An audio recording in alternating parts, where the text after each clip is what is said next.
Dar kartą labas rytas ir visus tikrai kviečiame, kas neturit galimybės susikaupimams dėl įvairių priežasčių, tai pasinaudoti ir tais trupinėliais. Bet kaip Evangelija byloja, tie trupinėliai iš tikrųjų, kai jie priimami su giliu tikėjimu, nuolankumu, jie taip pat gali duoti vaisių ir labai didelių ir ne ką prastesnių. Na, o tikiuosi jūs gerite skanę kavą. Dar kartą labas rytas visiems naujai prisijungusiems.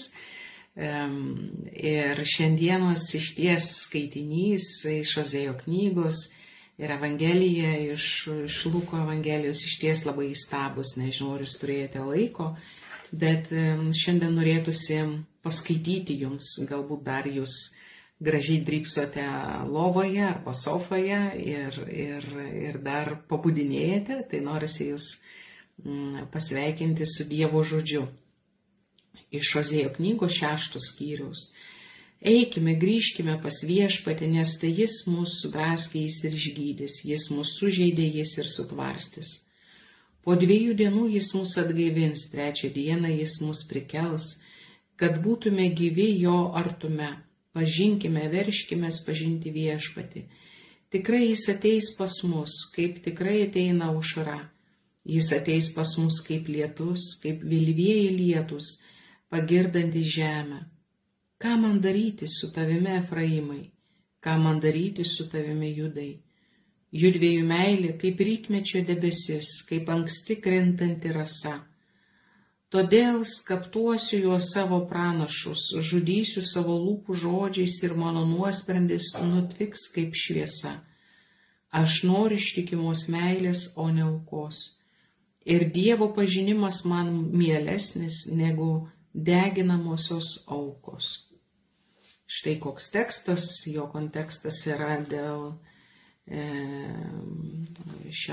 kaip pasakyti, Judas dėl savo nuodėmių, ar ne, patiria tremtį ir atsiskyrimą. Tai išties Dievo tautos ir Dievo santykis pirmiausia grindžiamas kitų dievų garbinimu arba ištikimybė jam. Ir be abejo dėl neištikimybės ir tauta patiria tremtį ir atsiskyrimą. Na ir yra kitas tekstas, šiandienos Evangelija, Luko Evangelija, 18 skyrius, nuo 9 iki 14 eilutės imtinai. Kai kuriems žmonėms, kurie pasitikėjo savo teisumu, o kitus niekino, Jėzus pasakė palyginimą. 2 žmonės atėjo į šventyklą melstis. Vienas buvo fariziejus, o kitas muitininkas. Fariziejus atsistojęs savo vienas taip meldėsi. Dėkoju tau, Dieve, kad nesu toks kaip kiti žmonės, plėšikai, sukčiai, svetimautojai, arba va kaip šis muitininkas. Aš pasninkauju 2 kartus per savaitę, atiduodu 10 nuo visko, ką įsigyju. O muitininkas stovėjo tokį ir nedrįso nė akių pakelti į dangų. Tik mušėsi į krūtinę, maldaudamas, Dieve, būk gailestingas man nusidėjėliui. Sakau jums, šitas nuėjo į namus, nuteisintas ne anas. Kiekvienas, kuris save aukština, bus pažemintas, o kuris save žemina, bus išaukštintas. Na va, 2 gražus tekstai, kurie išties labai iškalbingi yra šiame gavėnios etape, kurį mes beveik jau galima sakyti įpusėjome. Ir šie tekstai kalba apie ką? Kalba apie žmogaus širdį. Kalba apie žmogaus širdį, kuri, turi 2 dėmenis.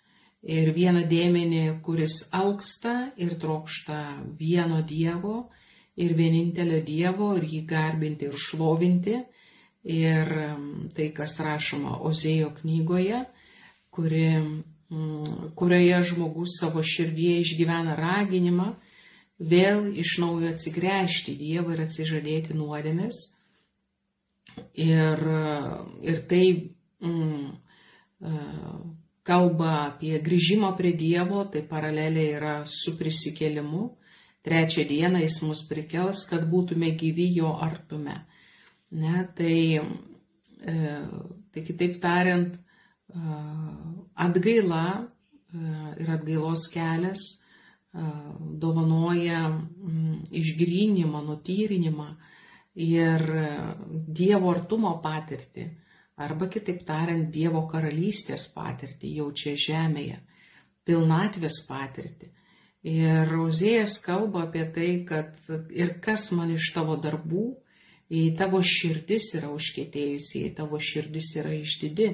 Taigi aš noriu ištikimos meilės, o ne aukos. Ir Dievo pažinimas man mielesnis negu deginamosios aukos. Kitaip tariant, kas man iš tavo darbų, kas man iš tavo aukų, jeigu tu nesiverži pažinti Dievo.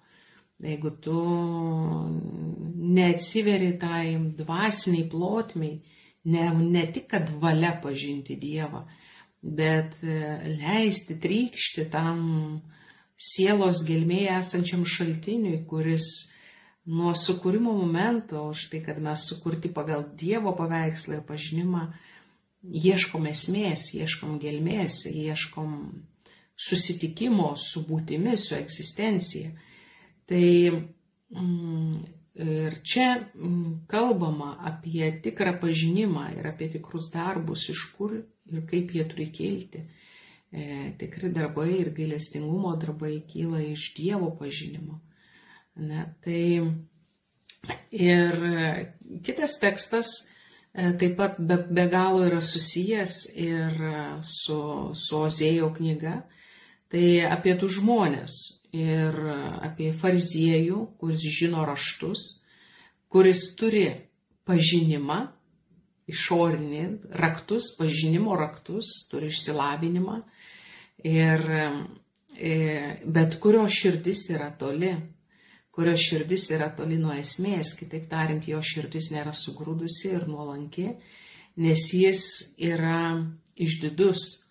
O prie ko veda išdidumas? Išdidumas veda prie to, kad aš esu patenkintas pats savimi. Aš didžiuojuosi pačiu savimi ir teisiu kitus. Išdidumas vienareikšmiškai yra susijęs su kitų teisimu. Aš nesu toksai kaip jis, aš nesu tokia kaip jie. Ačiū Dievui, kad aš nesu tokia kaip jie. Ir galiu pamatyti Elgetą ar vargšą gatvėje arba po tiltų sėdinti ir sakyti, ačiū Dievui, kad aš nesu taip kaip jis. O gal nuolanki širdis Viešpatie, būk jam maloningas, Viešpatie laiminu jį tavo vardu, Viešpatie gydyk jį, siūsk jam gerų žmonių, prikelk jį oriam ir naujam gyvenimui. O galbūt aš prieinu, pakalbinu, paklausiu vardo ir pasiūlau arbatos. Štai kas yra nuolanki širdis. O išdidi širdis praeidama galvoja, ačiū Dievui, kad aš nesu toks kaip jis. Štai ir skirtumas. Ir toks žmogus yra toli nuo Dievo karalystės, nors ir turi pažinimo raktus. Nors ir turi visus įrankius pažinti Dievą ir juos įvaldęs netgi yra. Bet jo širdis yra toli. Tai štai koks yra fariziejus. Ne, ir štai koks yra muitininkas. Ne. O muitininkas stovėjo tokį ir nedrįso nė akių pakelti. Dieve, būk gailestingas mano nusidėjėliui. Štai yra raktas į nuolankę širdį. Tai kitaip tariant, pripažinti tiesą apie save. Tai ne tokia tiesa, kokią turėjo fariziejus, aš nesu toks kaip jis. Tokia tiesa yra be Dievo. Tai neįvedant į puikybę, teisumą ir egoizmą. Bet tiesa su Dievu ir Dievuje, kad man reikia Dievo ir kad aš esu jo kūrinys. Taip, sukurtas iš meilės, bet aš esu netobulas kūrinys. Taigi, išvada kokia, kad kiekviename mūsų yra dalis fariziejo ir dalis muitininko. Ir visada būna karts nuo karto stipresnė ar mažesnė kova. Būna ta kova. Ir taip jau yra, kad mes visą taip ir gyvenimą išties ir kovojame, ir grūmėmės, ir taip toliau. Taigi Kaino ir Abelio istorija kartojasi, jinai kartojasi mūsų širdyje, kaip ir čia fariziejaus ir muitininko istorija. Kaip ir Luko 15 skyriui sūnaus palaidūno ir teisiojo sūnaus. Ir matom tų paralelių šventajame rašte, kur pavaizduoti du asmenys, ir kurie gali būti tos pačios šeimos žmonės, arba gali būti nusidėjėlis ir turėti statusą visuomeniai. Bet tais palyginimais visada vedama į ką? Į širdį. Ir tai, ką byloja Ozėjo knygos 6 eilutė. Aš noriu ištikimos meilės, o ne aukos. Dievo pažinimas man mielesnis negu deginamosios aukos. Taigi verškimės link Dievo pažinimo, kitaip tariant, leiskime sielos gelmiai trykšti, kuri ieško esmės ir ieško gelmės. Taigi, tai dar kartą nenustokime vilties ir leiskimės į nuolankę, sugrūdusią, kuklę, paprastą maldą, kartu dabar melsdami už save ir vieni kitus ir už savo šeimas. Viešpatie Dieve, aš šlovinu ir garbinu Tave už tai, kad Tu mus sukūrei pagal savo paveikslą ir panašumą. Viešpatie, Tau pavedam ir atiduodam tą mūsų vidinį polinkį į nuodėmę, kuris yra gimtosios nuodėmės pasekmė. Tau, Viešpatie, pavedam tą mūsų vidinį fariziejų, teisųjį sūnų, Viešpatie, kuris trokšta save išaukštinti, trokšta būti geresnis už kitus, trokšta konkuruoti, trokšta nugalėti. Viešpatie, Tavo vardu mes atsižadame jo ir aš jo atsižadu savyje. Viešpatie, mokyk nuolankios maldos, mokyk eiti sugrūdusio širdies keliu, nuolankios širdies keliu, neteisiant kito žmogaus. Viešpatie, būk gailestingas man nusidėjėliai, pasigailėk manęs, Viešpatie, ir mokyk visą tai, kas yra aplink mane, kas yra prieš mane, šalia manęs, už manęs, neteisti, nesmerkti, bet pirmiausia paklausti, Viešpatie, o kur tu? O kur tu? O kaip tu matai? Kaip tu vedi? Arba, Viešpatie, viską atiduodu Tau. Taigi palaimink kiekvieną iš mūsų šitoje vidinėje kovoje.